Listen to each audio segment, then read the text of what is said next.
RERA के 5 साल पूरे होने पर बॉस्टन कंसल्टिंग ग्रुप ने एक रिपोर्ट जारी की है पूरे देश के लिए। इसके मुताबिक अगर बात करें तो जीडीपी में जो हिस्सा है 6.5% है रियल एस्टेट का। 5 करोड़ लोगों को रोजगार दे रहा है रियल एस्टेट। और सबसे बड़ी बात यह है कि अभी भी डिमांडिंग में 1 करोड़ 12 लाख घरों की जरूरत है। अगर इस परिप्रेक्ष्य में बात करें, हरियाणा की बात करें, उसमें रेरा ने 5 साल में क्या कुछ किया है, कितने लोगों को संतुष्ट किया। इसमें बाकायदा ये भी रिपोर्ट है कि कितने लोग संतुष्ट हुए हैं, कस्टमर की बात करें, और क्या क्या कमियां हैं उन पर भी इस रिपोर्ट में बाकायदा लिखा गया है, बताया गया है।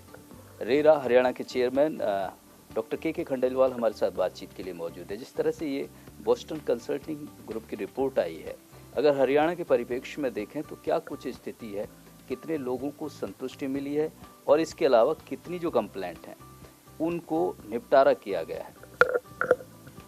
देखिएगा कि 1 मई 2016 को real estate regulation and development act enforce किया गया कुछ सेक्शंस के साथ, और पूरा का पूरा कानून जो है वो 1 मई 2017 को पूरे देश में लागू हुआ। यानी अभी 5 साल की रिपोर्ट में कहा है इन्होंने भी 1 मई 2016 को उनके कानून के कुछ प्रावधान लागू हुए थे, उन्होंने उसे मान करके 5 साल की अपनी रिपोर्ट तैयार की है। हम लोग जो गुड़गांव में आए, गुड़गांव में हम फरवरी 2018 में आए, तो हमारे लिए तो ये 3 साल का ही पीरियड है जिस पीरियड में हमारे उसका आंकलन किया जाना चाहिए। हाँ, 5 साल में रियल एस्टेट सेक्टर में एक आमूलचूल बदलाव आया है इस कानून के माध्यम से, और इस कानून ने जिन संस्थाओं को स्थापित किया उन संस्थाओं की गतिविधियों, उन संस्थाओं के क्रियाकलापों के कारण। आप ये देखिएगा कि ये कानून आया क्यों। इस कानून के आने का कारण था कि रियल एस्टेट सेक्टर में ट्रांसपेरेंसी नहीं थी। तो सबसे जरूरी चीज़ ये थी कि ये ट्रांसपेरेंसी रियल एस्टेट सेक्टर में आए। तो पहला आंकलन तो इस बात पर होगा क्या अब ट्रांसपेरेंसी आई है। नंबर 2 कि रियल एस्टेट सेक्टर में कोई रेगुलेटर नहीं था, बिना रेगुलेटर के सेक्टर चल रहा था, तो उसके कारण जो बहुत सारी इविल्स इस सेक्टर में आ गई थी।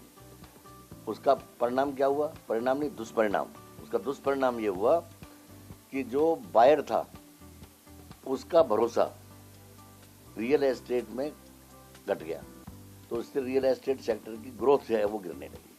और रियल एस्टेट सेक्टर की ग्रोथ का गिरना देश की इकोनॉमी के लिए अच्छा नहीं है।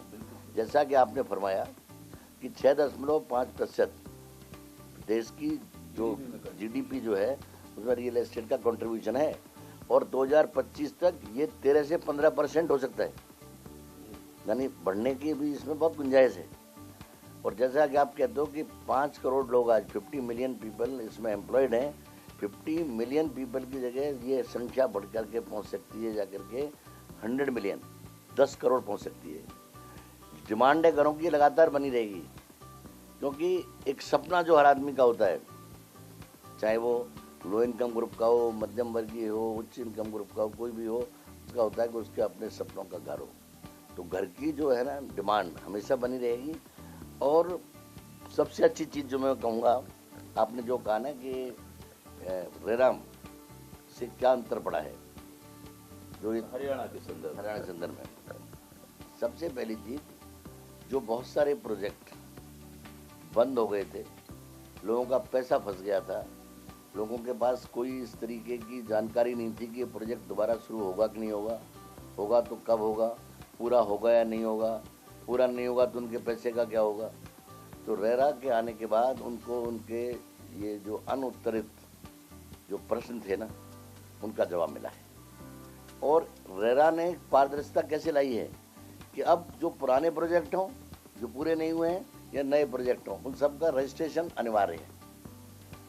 जैसा कि आपने अगर रजिस्ट्रेशन की बात करें तो हमारे यहाँ कितनी संख्या है, कितने प्रोजेक्ट? इसमें करीब 65,000 प्रोजेक्ट रजिस्टर्ड हुए हैं, लेकिन वहाँ छोटे छोटे प्रोजेक्ट की बहुत सी जगह हैं, क्योंकि रेरा लागू कहाँ होता है जहाँ 500 गज से ज़्यादा ज़मीन हो और 8 से ज़्यादा फ्लैट हो। यदि वो कोई आदमी सेल के लिए, चाहे वो लैंड को प्लॉट्स में डेवलप करे, चाहे वो अपार्टमेंट्स बनाए, चाहे वो बिल्डिंग्स बनाए, यदि इस पैरामीटर में कवर होता है तो वहाँ वो रजिस्ट्रेबल है, ताकि रजिस्ट्रेशन का पर्पज ये है कि वो सारी सूचनाएं पारदर्शिता के साथ उपलब्ध हों, जिनके माध्यम से जिनको आधार बना करके एक आदमी जो कि घर खरीदना चाहता है या रियल एस्टेट यूनिट खरीदना चाहता है, कॉमर्शियल हो या ऑफिशियल स्पेस हो, कुछ भी लेना चाहता है, तो वो अपना निर्णय जो है वो इन्फॉर्म्ड डिसीजन हो उसका, वो कर सके। तो एक ट्रांसपेरेंसी आई है, इसमें कोई डाउट नहीं है, ट्रांसपेरेंसी आई है। और रेरा ने इसमें बहुत अच्छा काम किया, पूरे देश में अच्छा काम हुआ है। और हरियाणा में, पंचकुला में और गुड़गांव में हम कह सकते हैं कि इन दोनों अथॉरिटीज़ के द्वारा पायनियर काम किया गया है इस पारदर्शिता के क्षेत्र में। आज हरियाणा में जितने भी ऑनगोइंग प्रोजेक्ट थे वो रजिस्टर्ड हैं, जो रजिस्टर्ड नहीं है उन सबको नोटिस गए हुए हैं। नए प्रोजेक्ट जैसे ही शुरू होते हैं वो रजिस्टर्ड होते हैं। और कुछ लोग, कुछ असामाजिक तत्व या कुछ अवांछित व्यक्ति अनऑथराइज्ड कंस्ट्रक्शन करके उन्हें बेचने लगते हैं। तो चूंकि रजिस्ट्रेशन बेचने के लिए अनिवार्य है और वो अनऑथराइज्ड है तो बेच नहीं सकते हो, तो इसलिए रेरा ने ऐसे मामलों का संज्ञान लेकर के उनके खिलाफ कार्रवाई की है। और जहाँ कहीं भी रेरा के संज्ञान में ये आया है कि अनऑथराइज कंस्ट्रक्शन हो रही है और सेल चल रही है, तो सेल को रोका है, अकाउंट अटैच किए हैं और डीटीपी एनफोर्समेंट को आदेश दिए कि वो अनऑथराइज कंस्ट्रक्शन को गिराए। तो पारदर्शिता के मामले में अच्छा काम हुआ है, रजिस्ट्रेशन का बहुत अच्छा कंट्री में काम हुआ है। और हरियाणा में चूँकि लाइसेंस है, लाइसेंसिंग का सिस्टम है, लाइसेंसिंग में क्या होता है कि छोटे छोटे मतलब 500-400 गज के इस तरह के मतलब हमारे यहाँ कम मामले हैं। इस तरह के मामले अब नए शुरू हुए हैं कि जो प्लॉट्स हैं, कुछ ग्रुप ऑफ प्लॉट्स को लेकर के उनमें फ्लोर बनाने का काम चल रहा है और उनका फ्लोर्स का रजिस्ट्रेशन कराना पड़ता है। अदरवाइज हमारे यहाँ प्रोजेक्ट्स में बड़े बड़े प्रोजेक्ट्स हैं, बड़े बड़े प्रोजेक्ट की साइज़ ये है, किसी में 1000 यूनिट्स हैं, किसी में 500 यूनिट्स हैं, एवरेज करीब 500 यूनिट्स के प्रोजेक्ट हैं। तो हरियाणा में गुड़गांव में करीब 450 रजिस्ट्रेशन हुए हैं और पंचकुला में करीब 400 रजिस्ट्रेशन हुए हैं। तो 800-850 जो रजिस्ट्रेशन प्रोजेक्ट्स के हुए हैं, इसमें करीब 4 लाख यूनिट्स अंडर सर्विलेंस है, 4 लाख यूनिट अंडर मॉनिटरिंग है, 4 लाख यूनिट्स अंडर ऑब्जर्वेशन है कि उनकी प्रोग्रेस जो उन्होंने सूचना दी है उसके अनुरूप हो रही है कि नहीं हो रही है, जो स्पेसिफिकेशन दी है उसके अनुरूप काम हो रहा है या नहीं हो रहा है। यानी जो ट्रांसपेरेंसी की बात की थी ना, उन्होंने डिक्लेयर किया है सारा कुछ, प्रमोटर ने, कब बनाएगा, कैसे बनाएगा, कब पूरा करेगा, कब पोजीशन देगा। रेरा ने ये भी निश्चित किया है पोजीशन न देने की स्थिति में बिल्डर पर क्या कार्रवाई होगी, बिल्डर का क्या उत्तरदायित्व होगा एलओटी के प्रति, क्या उसको जो पैसा उसका जमा एलओटी को उस पर उसे क्या किस दर से ब्याज देना होगा। यानी रजिस्ट्रेशन का काम हुआ है, रजिस्ट्रेशन से पारदर्शिता ही है और उस पारदर्शिता के कारण लोगों का भरोसा कायम हुआ है रियल एस्टेट में। जैसा मैंने बताइए सर, इसकी बहुत से काम हुआ है हमारे यहाँ। और हमारे यहाँ जो सूचना रजिस्ट्रेशन के माध्यम से मैं समझता हूँ कि हमारे यहाँ हर वो सूचना हम लेते हैं प्रमोटर से जो सूचना एलओटी के लिए लाभदायक है, जिसको आधार बना करके वो अपना निर्णय कर सकता है कि मुझे इस रियल एस्टेट में इन्वेस्टमेंट करना है या नहीं करना है। अगर यहाँ आंकड़े की बात करें, पूरे देश का आंकड़ा 76% आंकड़ा ऐसा है कि रेरा के बारे में जो जानता है वो रेरा की जानकारी के बाद ही इन्वेस्ट करता है और उसी लिहाज से वो आगे चलता है। तो अगर हरियाणा में बात करें, क्या इस तरह की अवेयरनेस है? अपने जो क्लाइंट हैं, अपने जो बायर हैं, कितनी फीसदी माने? देखिएगा कि यदि आदर्श तरीके से चला जाए तो एक भी प्रोजेक्ट ऐसा नहीं होना चाहिए जिसको जो रेरा रजिस्टर्ड नहीं है और रजिस्ट्रेबल है और उसमें कोई इन्वेस्ट करे। क्योंकि रेरा जो है ना, जैसे मैं कहता हूँ कि रेरा है तो भरोसा है। रेरा ने एक गारंटी दी है, रेरा ने उस व्यक्ति के अंदर ये विश्वास पैदा किया है कि ये प्रोजेक्ट जो है इसकी सारी अप्रूवल्स मौजूद हैं, इस प्रोजेक्ट के बारे में सारी जानकारी उपलब्ध है, ये प्रोजेक्ट पूर्णतः कानूनी तरीके से ज़मीन पर आ रहा है, इस प्रोजेक्ट के बारे में कब शुरू होगा, कब खत्म होगा, क्या स्टेजेज होंगी, उन सारी जानकारी मौजूद है और उसको देखने वाला कोई है, उसके ऊपर ओवरसी करने के लिए रेगुलेटर मौजूद है। तो इस प्रकार से उसको एक अवेलेबल, एक उसके पास एक अवेलेबल एक सूचना है, अवेलेबल उसके पास एक माध्यम है, भाई रेरा रजिस्टर्ड है तो ठीक है मुझे इन्वेस्ट कर देना चाहिए। 76% पूरे देश के मामले में यह आंकड़ा दिया गया है। मैं समझता हूँ कि आज की तारीख में हरियाणा में उन लोगों को छोड़ दो जो अनऑथराइज्ड कंस्ट्रक्शंस जो होती हैं, जो अनियमित colony, regular colony, illegal colony जो बनाई जाती है उनमें इन्वेस्ट करते हैं, उसको छोड़ दिया जाए तो मुझे लगता है कि हमारे यहाँ ये दर 90 से क्या 95% से ज़्यादा है, जहाँ आदमी रेरा रजिस्टर्ड प्रोजेक्ट में इन्वेस्ट करता है, रेरा रजिस्टर्ड प्रोजेक्ट से बाहर इन्वेस्ट करने की कोशिश नहीं करता। और वो लोग करने वाले कौन हैं? कुछ ऐसे तथ्य बताए मैंने कि यदि कोई अनधिकृत कॉलोनीज डेवलप कर रहा है तो उसमें दोनों व्यक्ति भागीदार हैं और उन पर भी सरकार की ओर से सख्त रवैया अपनाया गया है। रेरा भी उन पर अपनी नज़र रखे हुए हैं। जहाँ भी कहीं अनधिकृत कॉलोनी कोई अस्तित्व में आती है तो रेरा उस पर कार्रवाई करता है प्रमोटर के खिलाफ जो बिना रजिस्ट्रेशन के बेच रहा है, और रजिस्ट्रेशन को हो ही नहीं सकता। जो अनअप्रूव्ड है, जिसके पास अप्रूवल्स ही नहीं है, उसका रजिस्ट्रेशन होने का मतलब ही नहीं है। तो रेरा में 76% जो कहा ना कि लोग रेरा रजिस्टर्ड प्रॉपर्टी खरीदते हैं, हरियाणा में स्थिति इससे बेहतर है। 90 से 95% लोग ऐसे हैं जो रेरा रजिस्टर्ड प्रॉपर्टी में ही इन्वेस्ट करते हैं।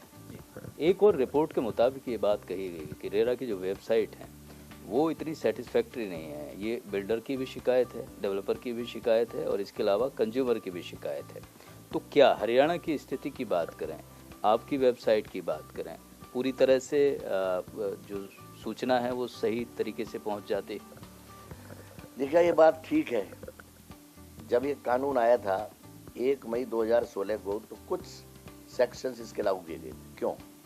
वो टाइम था प्रेपरेटरी टाइम स्टेट गवर्नमेंट्स के लिए कि उस दौरान इस एक्ट को जब पूरा लागू किया जाए तो उसके लिए सारी तैयारियां कर ली जाएं। तो ये वो सेक्शंस थे जो प्रेपरेटरी थे, जैसे रेगुलेटरी अथॉरिटी का सेटअप किया जाना, जैसे रेगुलेटरी अथॉरिटीज़ के द्वारा अपने जो रेगुलेशंस बनाते हैं उनको बनाना।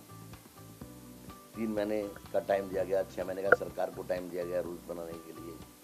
लेकिन उस दौरान मतलब मुझे नहीं लगता कि कहीं भी कुछ प्रदेशों को छोड़ दिया जाए जहाँ समय पर नियम बने या जहाँ समय पर अथॉरिटी द्वारा रेगुलेशन बनाई गई। तो वो 1 साल का जो समय था ना, उस 1 साल का समय वो गंवा देने के कारण क्या हुआ कि फिर यदि उस समय प्रॉपर वेबसाइट्स बन जाती, उस समय प्रॉपर इंफॉर्मेशन वेबसाइट्स पर ले ली जाती, या राष्ट्रीय स्तर पर कोई ऐसा अभियान चलाया जाता कि एक वेबसाइट बना के दे दी जाए, राष्ट्रीय स्तर की वेबसाइट, उस वेबसाइट को मॉडल मान करके स्टेट्स अपनी वेबसाइट तुरंत तैयार कर सकें। अब हुआ क्या, बहुत सारे स्टेट्स ने अपनी अपनी वेबसाइट तैयार की। तो वेबसाइट्स अलग अलग लोगों ने बनाई, बहुत से लोगों को जानकारी नहीं थी, उन्होंने वेबसाइट दे दी। वेबसाइट जो बन गई वो वेबसाइट बहुत ज़्यादा काम की नहीं थी। हम लोग तो बहुत बाद में आए हैं, 2018 में आए हैं, और जैसे ही हम लोग यहाँ आए ना, हम लोगों ने वेबसाइट तुरंत शुरू की। जो वेबसाइट बनी वो कई बार उन वेबसाइटों में परिवर्तन करना पड़ा उन लोगों को। परिवर्तन सतत प्रक्रिया है, इसमें कोई डाउट नहीं है, लेकिन अच्छी वेबसाइट का बनना एक बहुत खुशी की बात होती है किसी संस्था के लिए। हरियाणा में एक बहुत अच्छी चीज़ जो घटी है कि माननीय मुख्यमंत्री श्री मनोहर लाल जी के नेतृत्व में आईटी का जो काम हुआ है वो पिछले हरियाणा जब से बना है तब से लेकर अब तक का यदि आंकलन किया जाए, उसको टोटल किया जाए तो उससे ज़्यादा काम हुआ है। आईटी के क्षेत्र में बहुत बेहतरीन काम हरियाणा में हुआ है, और उसके कारण क्या है, आज हरियाणा में जितने हमारे ऑनलाइन ट्रांजैक्शंस हैं, ऑनलाइन प्रोग्राम्स हैं, ऑनलाइन सर्विसेज हैं डिलीवर की जा रही हैं, वो दूसरे बहुत सारे राज्यों से बेहतर है। हम ये तो नहीं कह सकते हम नंबर 1 है, लेकिन बहुत बेहतर हमारी स्थिति है। उसी का परिणाम है क्योंकि आज प्रदेश में संस्कृति है आईटी की। तो हमारी जो वेबसाइट्स भी हैं जो NIC के साथ बैठ करके हम लोगों ने तैयार कराई, राजेंद्र गुप्ता जी ने उसमें दिन रात अपना समय लगा करके उसको वेबसाइट को तैयार कराया, उनके साथ हम लोग भी लगे, फिर उसमें परिवर्तन भी होते रहे। हमारी वेबसाइट दूसरे प्रदेशों की वेबसाइट से बहुत बेहतर है। कुछ एक आधी प्रदेश होंगे जो हमारे साथ कॉम्पीट कर सकते हैं, वेबसाइट जाते हैं, लेकिन हम सबसे बड़ी चीज़ जो है ना कि इस प्रक्रिया को और सरल करना चाहते हैं। वेबसाइट पर क्या होता है, सारी सूचना प्रोजेक्ट की होती है, उस प्रोजेक्ट के बारे में जितने उसके नक्शे हैं सारे नक्शे लोड होते हैं, जितनी अप्रूवल सारी अप्रूवल से लोड होती हैं, जितने स्पेसिफिकेशन से लोड होते हैं, स्ट्रक्चर डिजाइन से लोड होती हैं, लेआउट प्लान से लोड होते हैं, बिल्डिंग प्लान से लोड होते हैं, सारी चीज़ होती हैं। लेकिन उसको खोलना, बिल्डिंग प्लान को फिर को देखना, फिर उसका चूँकि साइज को बढ़ाना, हर व्यक्ति के लिए है ना कि इतना सरल नहीं है। आम जन मतलब हो सकता है कि नक्शों के साथ इतना फैमिली ना हो, क्योंकि टेक्निकल डॉक्यूमेंट है, टेक्निकल डॉक्यूमेंट।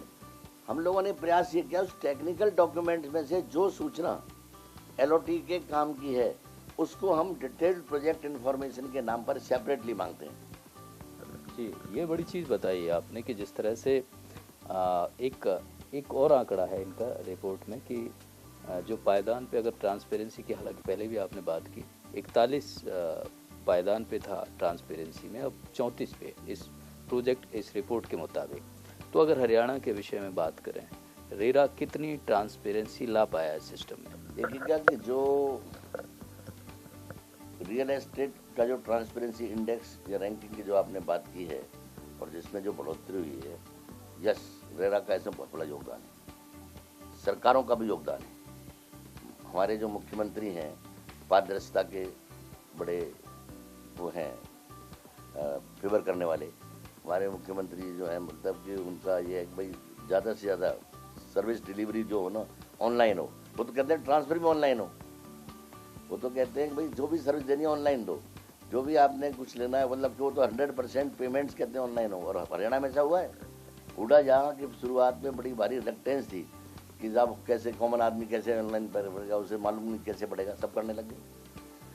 तो बिल्कुल यस, रेरा के आने से रियल एस्टेट ट्रांसपेरेंसी आई और साथ साथ एक ऐसी सरकार जो ऑनलाइन वो देना चाहती है सर्विसेज, जिसका मुख्यमंत्री खुद आईपैड लेकर के काम करता है, जिसका मुख्यमंत्री खुद कंप्यूटर बैठ के काम करता है, जिसका मुख्यमंत्री खुद मॉनिटर करता है स्कूल के प्रिंसिपल की तरह कि भाई ये बताओ कि तुम्हारे डिपार्टमेंट में काम ऑनलाइन हुआ कि नहीं, तुम्हारे ऑनलाइन हुआ नहीं। अफसरों की मैंने खुद साथ काम किया है, वो बड़ा अच्छा लगता था जब मुख्यमंत्री ये सवाल करते थे और जब उनको समझ में आ जाता तुरंत कि भाई इसमें जो क्या स्थिति है, वस्तु स्थिति क्या है, वो खुद देखते थे। इससे क्या है कि सरकार की कार्यप्रणाली से, मुख्यमंत्री जी के खुद के उसमें रुचि के कारण और रेरा के प्रयास के कारण रियल एस्टेट सेक्टर में ट्रांसपेरेंसी आई है। तो ऑल इंडिया एवरेज बता रहे हो आप, ऑल इंडिया का 41 से 34 हो सकता है कि हरियाणा का, मेरे पास कोई आंकड़ा तो नहीं है, पर हरियाणा का यदि आंकड़ा रियल एस्टेट माना जाए तो ये 50-60% से ऊपर ही होगा। और रैंकिंग मानी जाए तो रैंकिंग में हो सकता है फर्स्ट 10 में।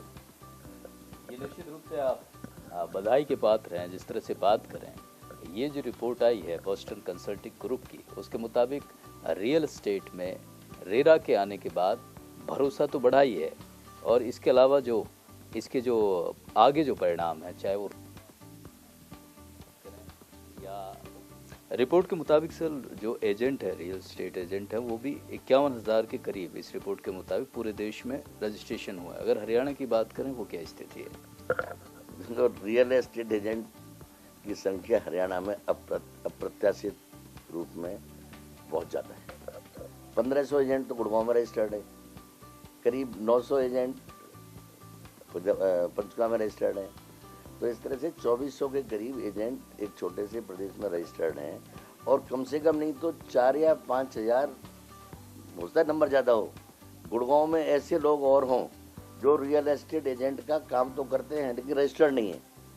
और ये कौन लोग हैं? ये न तो इन्होंने डिप्टी कमिश्नर से वो लिया हुआ है, प्रॉपर्टी डीलिंग में जो लाइसेंस रिक्वायर्ड है वो लिया हुआ है, ना हमारे रजिस्टर्ड हैं। लेकिन हमारे यहाँ तो रजिस्ट्रेशन उसी का होगा जो रियल एस्टेट सेक्टर में रजिस्टर्ड जो प्रोजेक्ट हैं, उन प्रोजेक्ट्स की बाइंग एंड सेलिंग में इन्वॉल्व होगा, केवल मतलब उन वही लोग होंगे। लेकिन यहाँ दूसरा काम भी जो है, यानी जो लोग जो रजिस्टर्ड प्रोजेक्ट नहीं है या जो सेकेंडरी सेल है, उसमें भी बहुत सारे लोग इन्वॉल्व हैं। उन पर भी मतलब शिकंजा कैसा कहना जरूरी है, क्योंकि ऐसा देखने में आया है कि बहुत सारी माल प्रैक्टिसेस का कारण जो इनिशियल इन्फॉर्मेशन एजेंट देता है वो है। क्योंकि ये कानून में है ना कि एजेंट्स पर रेगुलेशन का बहुत ज़्यादा स्कोप नहीं है इस कानून में, मतलब कि एजेंट्स के बारे में केवल 2 सेक्शन है। एक सेक्शन रजिस्ट्रेशन का है, एक सेक्शन उनकी ड्यूटीज़ का है। अब वो ड्यूटीज़ है, अब उसको पकड़ो कैसे?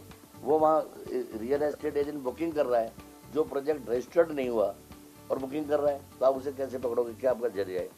हम लोगों ने तो यहाँ तक किया है कि अपने दफ्तर से पैसे निकलवा करके, चेक किसी अपने एम्प्लॉय को पैसे ट्रांसफ़र करके उससे चेक दिलवा करके एविडेंस करने की कोशिश किया, लेकिन वो बहुत बड़ा उसमें मेहनत का काम हो जाता है।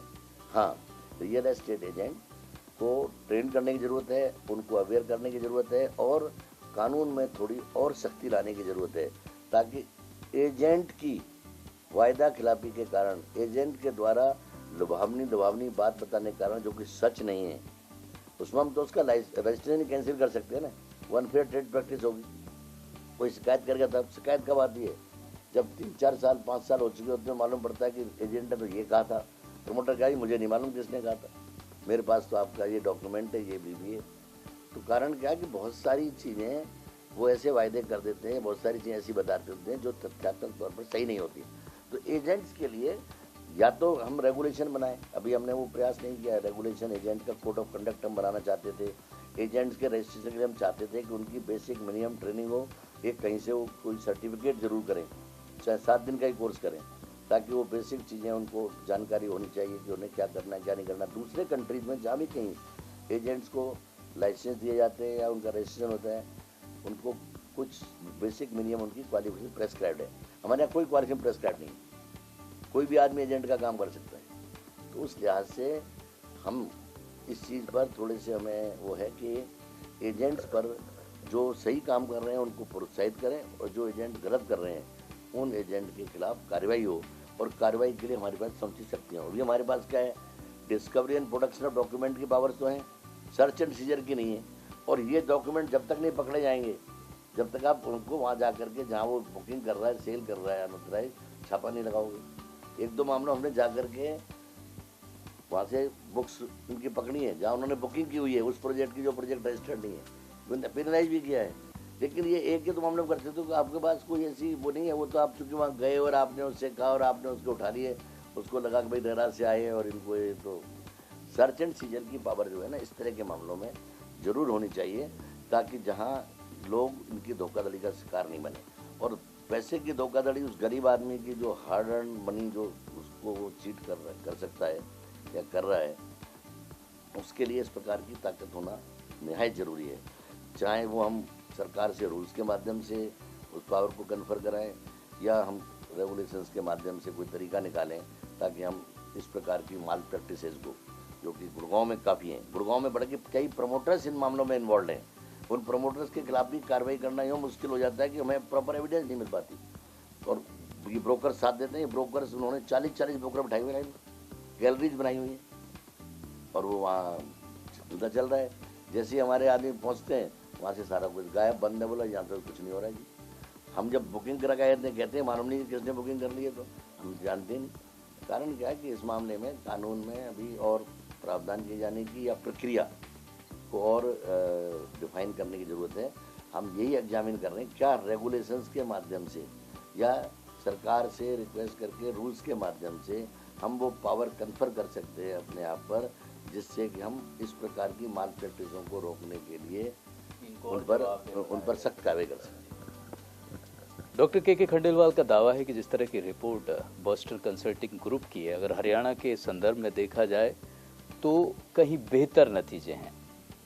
कैमरामैन गीतम के साथ सुंदर सोलंकी, इंडिया न्यूज़, गुरुग्राम।